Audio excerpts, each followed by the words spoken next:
안식일에 어느 바리새인 지도자 한 사람이 예수님을 자신의 집에 초대했습니다. 아마 선한 의도였을 것입니다. 예나 지금이나 식사는 다른 사람과 내가 연합한다는 의미가 있습니다. 내가 대접하는 것이고, 그러므로 나와 화평하게 지내자는 그런 뜻이지요. 그래서 식사 때의 예절도 매우 중요시하였습니다. 식사 예절을 잘 알고 지켜야 하지만 서로가 좋은 관계를 맺을 수 있고 유지할 수 있다고 생각했기 때문입니다. 한 번은 제가 어렸을 때 밥을 먹고 있는데 한 어르신이 저의 밥 먹는 모습을 가만히 쳐다보시더니 이렇게 말씀하시는 것이었습니다. 숟가락과 젓가락을 한 손에 들지 말라. 저는 생각했습니다. 아니 그럼 양손에 들란 얘기인가? 한쪽엔 숟가락을, 한쪽엔 젓가락을. 저의 그러한 의도를, 생각을 눈치채셨는지 숟가락을 들었던 손에서 숟가락을 사용하고 내려놓은 다음에 그 다음에 젓가락을 집어서 사용하라는 것이죠. 그래야지만 어디 가서 못 배웠던 소리 안 듣는다고 그렇게 가르쳐 주셨습니다. 좀 다른 표현으로 하셨지만 순화해서 표현하겠습니다. 또 그러면서 덧붙여서 말씀하신 것이 밥 먹을 때 밥그릇, 국그릇 들지 말라는 것이었습니다.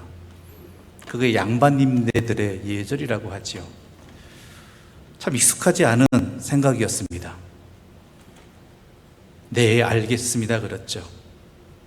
이러한 식사 예절은 한 자신이 얼마나 배웠는가, 어떠한 교육을 받고 자라는가를 드러내기도 하지만요. 근데 참 안타까운 것은 똑같이 밥을 먹는데도 나라에 따라서, 민족에 따라서 전혀 다른 이해와 예절을 갖고 있다는 것이죠. 우리는 보통 식사 초대를 어느 가정집에서 초대받으면 조금 일찍 가는 것이 예의입니다. 늦게 가면 예의 없는 것이죠. 너무 일찍 가서도 안 되고 적어도 한 약속 시간보다 한 10분, 15분 정도 일찍 가면 참 예의를 잘 지키는 것이라 생각합니다. 그런데 프랑스에서는 가정집에 초대받아서 조금 일찍 가면 그거는 예의 없는 짓이라고 합니다. 약속 시간보다 10분에서 15분 늦게 가야지 된다라는 것이죠. 이해하기 힘듭니다. 심지어 서양의 식사 습관 중에 매너 중에 하나가 뭐냐면 식사 초대를 받아서 그 가정에서 식사할 경우에는 그 집에서 만든 음식과 소스 외에 시중에서 살 수 있는 소스를 요청하면 그것 실례라고 합니다. 기껏 주인이 만들어준 소스가 있는데 어디 기성품 요구한다든가 자기가 좋아하는 어떤 것이 혹시 있느냐고 물어보면 이거는 굉장히 실례라는 것이죠. 또 음식을 맛보기 전에 소금이나 후추 등을 뿌려가면서 간을 추가하는 것도 이건 예의 없는 짓이라고 합니다. 주인이 알아서 만들어줬을 건데 그것 맛보기도 전에 소금 후추 넣어 먹는다? 이건 주인의 정성을 무시한 것이라는 것이죠. 서양은 그렇다 치고 가까운 일본도 우리하고 다른 음식에 대한 매너를 갖고 있습니다. 예절을 갖고 있죠. 일본에 같은 경우에는 음식이 세팅되면 무조건 먼저 최대한 음식을 칭찬한다고 합니다. 한 수라도 뜨고 칭찬해야 되잖아요. 음식 맛있네요. 참 어떻게 하셨어요? 이렇게 물어봐야 되는데 일본에서는 음식이 놓이자마자 매우 칭찬해야 된다는 것이죠. 그 이야기를 듣고 저는 너무 가식적이지 않은가, 먹어보지 않고 어떻게 그렇게 말할 수 있을까라는 생각을 했는데 이것은 음식에 대한 일본인들의 생각이 우리하고는 다르다고 합니다. 일본인들은 음식을 먼저 눈으로 먹는다고 합니다. 그 다음에 입으로 먹고 마지막으로 마음으로 먹는다는 그런 말이 있다고 하죠. 그래서 눈으로 먼저 먹으니까 칭찬을 해야 된다는 뜻이죠. 또한 일본의 식사 예절 가운데 하나는 젓가락을 놓는 것이 놓는 방향이 우리하고 다릅니다. 우리는 어떻게 놓죠? 세로 놓죠. 일본에서는 그랬다가 큰일 납니다. 옆으로 놔야 된다고 합니다. 가로로. 왜냐하면 그것이 일본에서는 젓가락 끝이 상대방을 향하면 그 젓가락이 그 사람을 위협하는 것이라고 생각했기 때문이라고 합니다. 그래서 가로로 놔야 된다 그러죠. 그리고 개인 젓가락을 개인 음식 먹는 것 외에 사용하는 경우에는 매우 불길하게 여긴다고 합니다. 왜냐하면 장례식에서 물건 집을 때 젓가락으로 어떤 음식들을 나눠주는 일들을 하기 때문이라고 하죠. 또 가까운 중국의 경우도 마찬가지. 우리에게 익숙한 중식당에 가면 가운데 원판이 있죠. 원판에 식사들을 놓고, 공동 식사들을 놓고 이렇게 서로 이걸 돌리면서 자기 개인 접시에 덜어갑니다. 가만히 생각해 보십시오. 돌리는 방향이 정해져 있습니까? 가만 보면 이쪽 방향으로 돌리고 저쪽 방향으로 돌립니다. 가까운 방향 쪽으로 돌리잖아요. 중국에서는 그럼 큰일 난다고 합니다. 반드시 시계 방향으로 돌려야 한다고 하죠. 시계 방향으로. 이렇게 문화적 차이로 인해서 식사 예절은 너무나 다양합니다. 그래서 때로는 낯선 곳에 가서 낯선 사람과 밥 먹을 때 신경 쓰입니다. 이게 예의에 어긋나는 것은 아닌가? 어떻게 하면 이걸 잘 지킬 수 있을까? 그런데요, 이렇게 식사 예절은 다양하지만 공통적인 것이 하나 있습니다. 반드시 공통적인 것이 하나 있어요. 그것은 뭐냐면 식사 예절은 대부분 대접하는 사람에게 맞추는 것이 일반적이라는 것이죠. 대접받는 사람에게 맞추는 것이 아니라 대접하는 사람에게 맞추는 게 일반적이죠. 그런데 오늘 읽은 본문에서 예수님은요, 이 상식을 완전히 깨버리십니다. 7절부터 9절까지의 말씀 우리 함께 읽어볼까요? 7절부터 9절입니다. 청함을 받은 사람들이 높은 자리 택함을 보시고 그들에게 비유로 말씀하여 이르시되 내가 누구에게나 혼인잔치에 청함을 받았을 때 높은 자리에 앉지 말라. 그렇지 않으면 너보다 더 높은 사람이 청함을 받은 경우에 너와 그를 청한 자가 와서 너더러 이 사람에게 자리를 내주라 하리니 그때 내가 부끄러워 큰 끝자리로 가게 되리라. 아멘.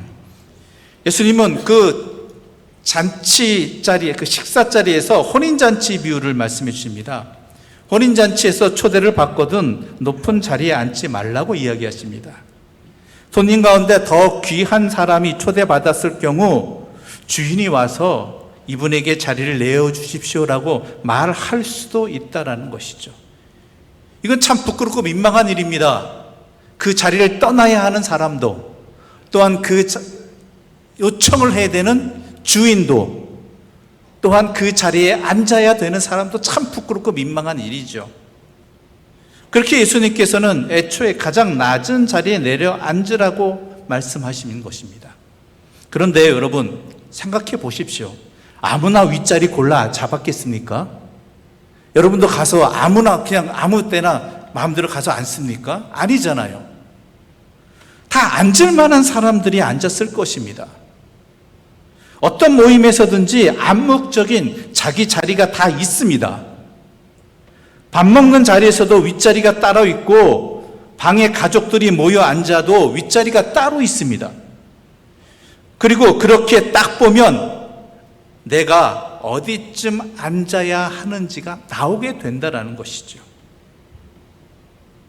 대부분 사람들은 가르쳐주지 않아도요, 스스로 앉을 자리를 찾아 앉게 되어 있습니다. 그러므로 윗자리를 골라 잡았다라면, 그 자리에 앉았다라면 다 그럴 만한 이유가 있었다라는 것이죠. 우리는 이 본문에 나타난 예수님의 비유의 이 사람들이 주제넘게 윗자리에 앉은 사람들이 아니라는 걸 알아야 됩니다. 그들은 다른 사람보다 더 교만한 사람들이 아닙니다. 그 자리에 앉는 게 전혀 이상하지 않은 사람들이고 오히려 그 자리에 앉는 게 당연한 사람들입니다. 오히려 이상한 사람은요, 그 잔치 자리에 와서 그것 가지고 트집 잡는 뭐라고 하시는 예수님이 이상한 사람이에요. 다 알아서 앉았을 텐데. 그거 문제 삼으시는 예수님이 도리어 식사 예절을 안 지키시는 것입니다. 게다가요, 앞부분에서, 오늘 본문의 앞부분에서 예수님께서요, 바리새인 집에서 안식일 규례를 어기고 병든 사람을 고쳐주셨습니다. 바리새인들이 누구입니까? 철저하게 하나님의 말씀을 지키고자 애쓰는 사람들이잖아요. 그런데 자기를 초대한 사람이 바리새인 중에 지도자인데 그 식사 자리에서 굳이 안식일에 하지 말아야 될 일들을 병 고치는 일을 하셔가지고 주님은요, 그 분위기를 완전히 망가뜨리셨다라는 것이죠. 아까도 말씀드렸지만 식사 예절은 초대한 사람에게 맞추는 게 일반적인 상식이에요. 그런데 예수님께서는 이러한 병 고치는 일도 하셨고 바리새인 지도자의 집에서, 그리고 자리 가지고 뭐라고도 하신 거예요. 분위기 망치는 거죠. 그래서 우리는 질문을 던지게 됩니다. 예수님이 왜 그러셨을까? 왜 그러셨을까? 혹시 자신을 초청한 사람이 바리새인이어서 그러실까? 충분한 이유가 될 수 있죠. 왜냐하면 예수님하고 바리새인은 사이가 안 좋았잖아요. 계속 갈등했잖아요. 그러면요, 예수님이시라면 식사 초청 거절하면 되는 거예요. 그렇잖아요. 난 미안합니다. 식사 자리에 안 가겠습니다. 그럼 되는 거예요. 그러니까 이건 아니에요. 물론 바리새인들과 계속 논쟁 중이지만 분명히 아셔야 될 건요, 예수님은요, 바리새인들도 사랑하신 분이라는 거예요. 그들도 구원받기를 원하셨고 그들을 위해 십자가도 지신 분입니다. 예수님은 우리에게 선한 것, 복된 것을 주시는 분입니다. 아십니까? 예. 다만 우리가 그것을 깨닫지 못하고 또한 내 옛삶에서 벗어나지 못해서 그 은혜를 받지 못하는 것이죠.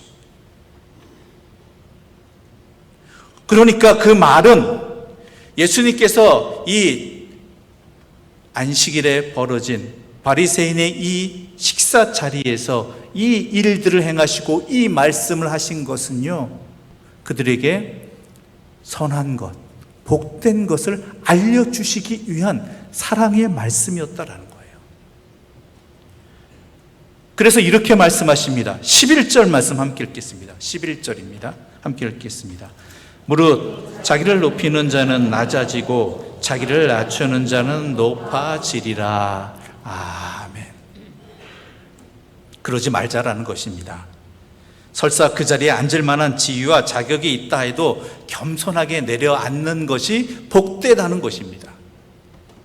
내가 이러하니 이만한 대접을 받는 것이 마땅하다 해도 그러지 말고 스스로를 작은 자로 여기자는 것입니다. 남들의 대접에 익숙해지지 말고 자신의 지위와 자격에 대한 세상의 평가에 익숙해지지 말고 언제나 자기 자신을 겸손하게 낮추라는 것입니다. 그게 선한 일이고 그게 복된 일이라는 것입니다. 이어지는 말씀도 같은 의도입니다. 식사를 초대할 때 가까운 사람이나 부유한 사람을 초대하지 말라는 것도 같은 말씀입니다. 12절과 13절의 말씀 함께 읽겠습니다. 또 자기를 청한 자에게 이르시되 내가 점심이나 저녁이나 베풀거든 벗이나 형제나 친척이나 부한 이웃을 청하지 말라.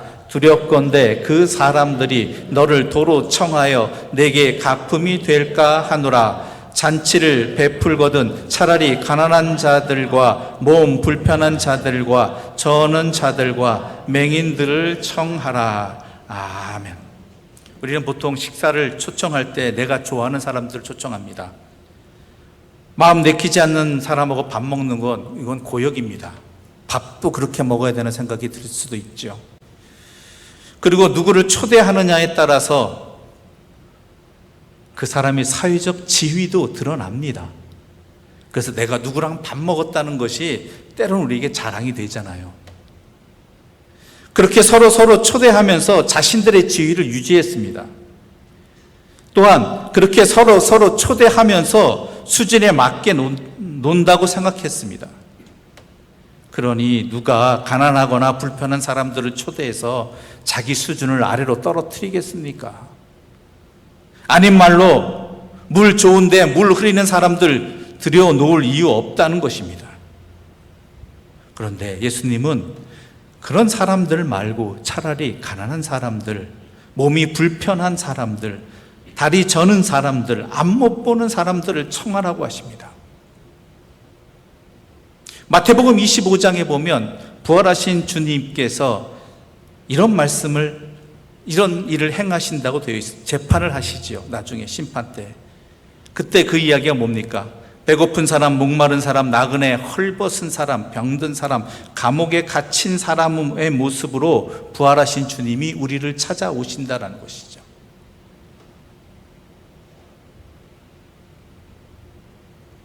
교회의 교회됨과 그리스도인의 그리스도인됨은 이런 이들을 잘 맞이하고 영접하는 데 있다라는 것입니다. 이게 우리에게 선한 일이라는 것입니다. 이게 우리에게 복된 일이라는 것이죠. 우리는 자꾸 근데 이 근본적인 사실을 잊어버립니다. 재정이 넉넉해질수록 개인이나 교회나 또한 교인 수가 늘어날수록 이 망각의 늪은 점점 더 깊어져 갑니다. 그런 우리들을 향해 주님께서는 되갚을 능력이 없는 사람들을 극진히 대접하는 것이 선한 일이고 복된 일이라고 하십니다. 그런 사람들을 돌보면, 사랑으로 돌보면 하나님께서 우리를 귀히 보신다는 말씀입니다. 그래서 14절에서 이렇게 말씀하십니다. 함께 읽겠습니다. 그리하면 그들이 갚을 것이 없으므로 내게 복이 되리니 이는 의인들의 부활 시에 내가 갚음을 받겠음이라 하시더라. 아멘. 그리고 예수님은 이러한 삶을 사셨습니다. 이러한 본을 보여주셨습니다. 예수님은 그 누구보다 높은 자리에 앉으실 수 있는 분이지만 언제나 낮은 자리에 임하셨습니다. 섬김을 받는 사람이 받으실 분이지만 섬기는 자로 이 땅에 오셨습니다. 또한 예수님의 친구들은 언제나 세리와 죄인들이 대부분이었죠. 기득권자들과 손을 잡았다라면 좋은 대접 받으면서 편하게 사실 수 있었을 텐데 한사코 낮은 사람들과만 어울렸습니다. 언제나 그렇게 자신을 낮추셨고 언제나 그렇게 스스럼 없이 살으신 분이 우리가 알고 있는 예수님이지요. 그런데요, 이게 우리에게는 쉽지 않은 일입니다. 알지만 쉽지 않은 일입니다. 수준에 맞게 놀고 싶은 게 당연합니다. 우리 자녀들만 생각해 보십시오. 내 자녀들이 돈 없고 공부 잘 못하고 허름한 그런 아이들과 친하게 지낸다라고 하면, 그들이 내 자녀들의 친구라고 한다라면 여러분 어떻게 생각하시겠습니까? 어떻게 받아들이시겠습니까?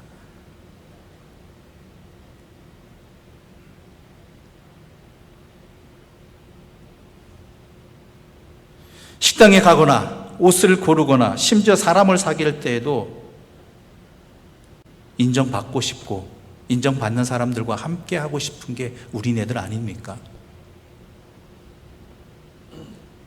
이건 당연한 겁니다. 교만한 게 아니라요, 당연한 겁니다. 그러려고 열심히 공부하신 것 아니에요?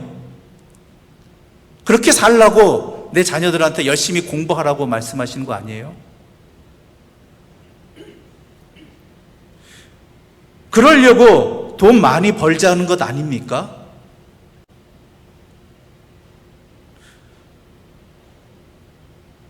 이건 당연한 겁니다. 세상에선 당연합니다. 그렇게 사는 게 잘 사는 것입니다. 그게 복된 삶입니다. 그게 세상의 소망입니다. 그런데 교회에서도 그렇다라는 것, 그리스도인들도 그렇다면 이건 문제가 심각합니다. 스스로를 더 나은 대접을 받아야 한다고 생각한다면 이건 큰 문제입니다. 그 사람의 능력, 즉 얼마나 벌었느냐, 얼마나 학식이 있느냐, 얼마나 능력이 있느냐, 이게 문제가 아니에요. 능력이 있다 할지라도, 그 교회에 오랫동안 헌신하며 수고한 사람이라 할지라도 그건 아닙니다. 교회 그리스도인은 그건 아니에요. 왠지 아세요? 그리스도인은요, 교회는 예수님을 따르는 사람들이고 그러한 사람들이 모인 공동체이기 때문입니다.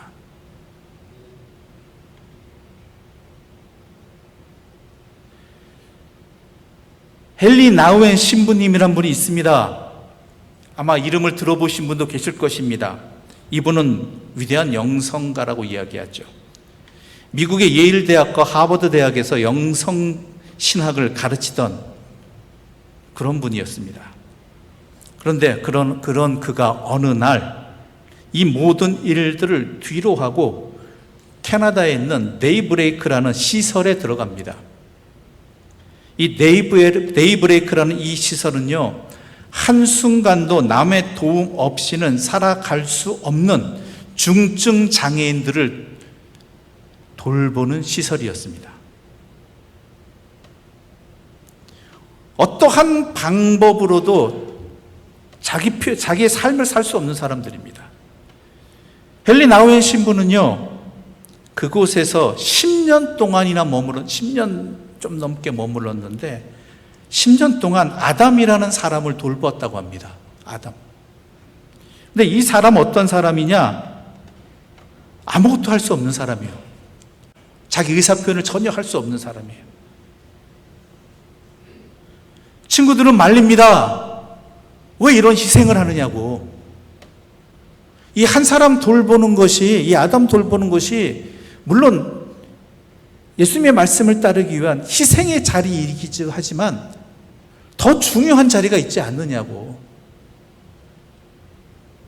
그것이 더 값진, 당신에게 하나님께 주신 달란트를 더 잘 살리는 일이 아니냐고 안타까워했습니다. 왜 이렇게 희생하느냐고. 그런데 헨리 나우엔 신부는요, 이렇게 말하죠. 이건 희생이 아니다. 나의 즐거움이다. 기쁨이다. 나의 복이다. 아담을 돌보는 그 시간에 나는 아담을 통해서 하나님을 만난다. 아담을 돌보며 그의 곁에 머무는 시간이야말로 나에겐 하나님과 함께하는, 그곳에 계신 하나님을 만나는 가장 복된 시간이다. 그러므로 이건 희생이 아니라 나에게 가장 좋은 시간이다라는 것이죠. 좋은 일이다.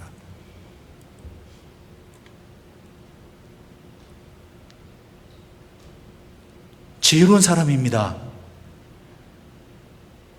왜요? 여러분께 질문을 하나 하겠습니다. 예수님은 어디에 계시겠습니까? 예수님은 누구와 함께 하시겠습니까?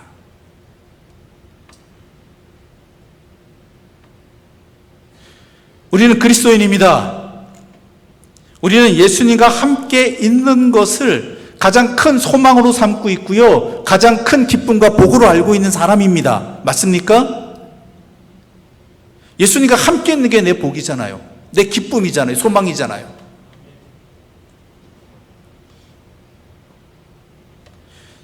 창세기 5장 24절을 읽어보겠습니다. 창세기 5장 24절입니다. 함께 읽겠습니다.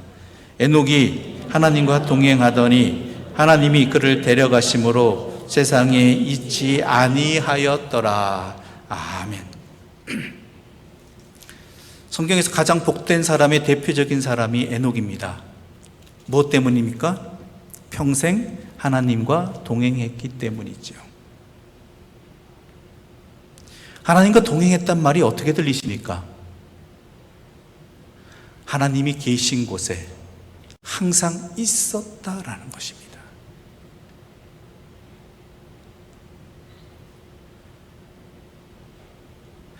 하나님이 계신 그곳에 내가 있어야 할 자리에 있었다라는 것이죠. 여러분은 예수님을 잘 아십니다. 많이 들어보셨습니다. 다시 한번 여러분에게 묻겠습니다. 예수님은 어디에 계시겠습니까? 예수님은 누구와 함께 계시겠습니까?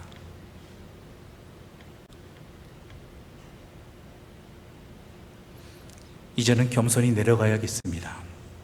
남들은 세상은 다 좋은 자리로 올라가려고 하고 남들은 세상에서 다 좋은 대접을 받으려고 해도 적어도 우리는 겸손히 내려가야 하겠습니다. 왜냐하면 거기에 주님이 계시고 나의 참된 기쁨은, 나의 가장 큰 복은, 세상 그 무엇과도 바꿀 수 없는 나의 복은 주님 계신 곳에 나 있고 주님과 함께 하는 것이기 때문입니다. 겸손 잘 모르겠습니다. 또한 이렇게 겸손하면 나중에 하나님께서 보답해 주시겠지? 그건 아닙니다. 주님의 말씀대로 낮은 곳에 겸손하게 그들과 함께 있어야 되는 이유는 다른 것 아닙니다. 거기가 나에게 가장 큰 복이고 가장 큰 기쁨이 있는 주님이 계신 곳이기 때문입니다. 주님 계신 곳에 나 있기를 원하기 때문입니다. 그럴 때 거기에 참된 기쁨이 있고 참된 영생의 복이 있고 그 세상 무엇과도 바꿀 수 없는 하나님의 사랑이 그곳에 함께 있기 때문입니다. 눈을 뜨시기 바랍니다. 성령을 통해 깨닫기를 바랍니다. 나에게 참된 복이 무엇인지, 참된 기쁨이 무엇인지, 그리고 그 주님과 함께 하는 자리에 믿음의 용기를 다해서 함께 할 수 있는, 나아갈 수 있는 그러한 복된 사람들 되시기를 간절히 소망합니다. 기도드리겠습니다. 사랑의 하나님, 높아지고자 하는 마음엔 익숙합니다. 그런데 낮아지고자 하는 마음엔 익숙하지 않습니다. 스스로의 지위와 자격과 수준에 맞는 정당한 대접은 받고 싶지만 그것을 뒤로 하고 스스로 낮추고 내려가고 싶은 마음은 별로 없습니다. 왜냐하면 주님을 보지 않기 때문입니다. 주님을 기억하게 하여 주시옵소서. 언제나 자신을 낮추셨고 작은 자들의 친구셨으며 오늘도 가장 아랫자리에서 섬기고 계신 예수님을 보게 하여 주시옵소서. 그리하여 그 주님과 함께하는 기쁨을 누리기 위해 영원한 복된 삶을 살아가기 위해 낮아지게 하여 주시옵소서. 아직은 부족한 것도 많이 있지만 조금씩이라도 주님 닮아가게 하여 주시옵소서. 날마다 조금씩이라도 겸손해지고 낮아지게 하여 주시어서 주님과 함께하는 자리가 더 가까워지게 해주시고 주님으로 말미암아 기뻐하는 삶이 더 충만해지게 하여 주시옵소서. 예수님의 이름으로 기도드립니다. 아멘.